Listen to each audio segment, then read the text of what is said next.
Now we're going to move to fielding a ground ball. This is a complicated process, so before I move into the fundamentals of fielding a ground ball, let's talk a little bit about our ready position in the field. Some of you may have remembered when you were playing Little League about coaches telling you have your hands on your knees in this position as a ready position. This really isn't a ready position. You're not ready to move and your weight's on your knees.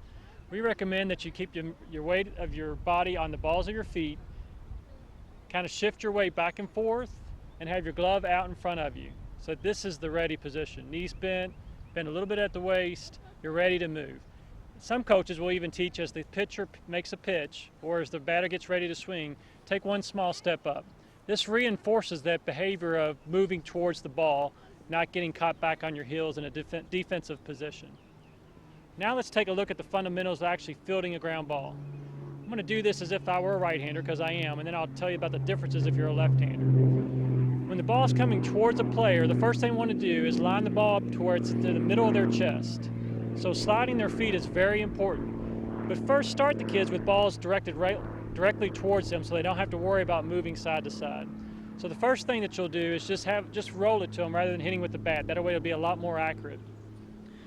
Good form for a child fielding a ground ball is to have their left heel directly across from their right toe. Feet just a little bit farther than shoulders width apart. So this is a good stance right here to prepare for the ball to come. The next myth that you hear a lot of coaches ask for children is to put their glove here. The problem when the glove's in this position is they lose sight of the ball as it gets to the glove. We want their glove out in front of their body.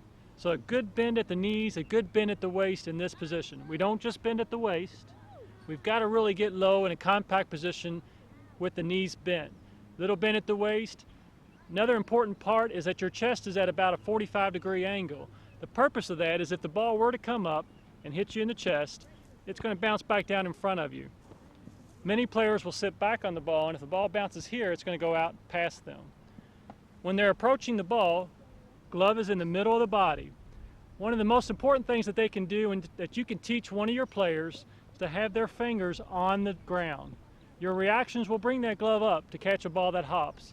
It will not go down quick enough. How many times have you seen the ball roll underneath the player's gloves?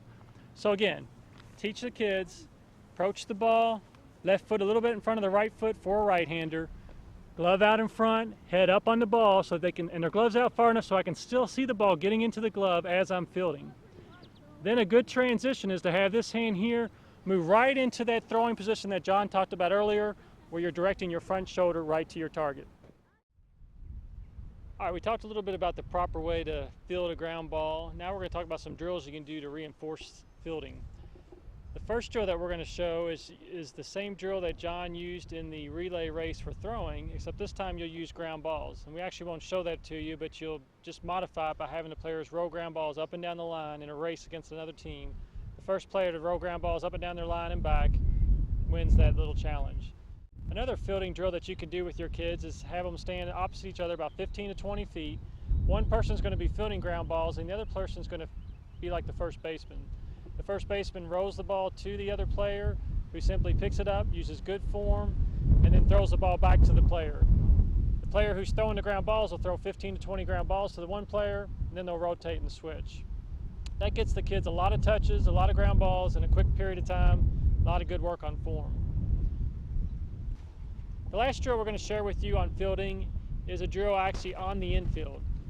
You'll take half your kids and put them lined up at the shortstop position and the other half at the second base position. One of your coach will be positioned halfway up the first base line. This coach will be hitting ground balls to the players at shortstop. Either have a parent or one of your better catching children to be beside that coach.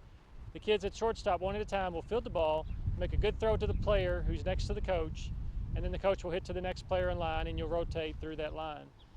Another coach will be positioned halfway up the third base line, hitting ground balls to the players at second base, doing the same activity. They'll be throwing the ball into a player or a coach, handing the ball to the coach so the next child can get the ball hit.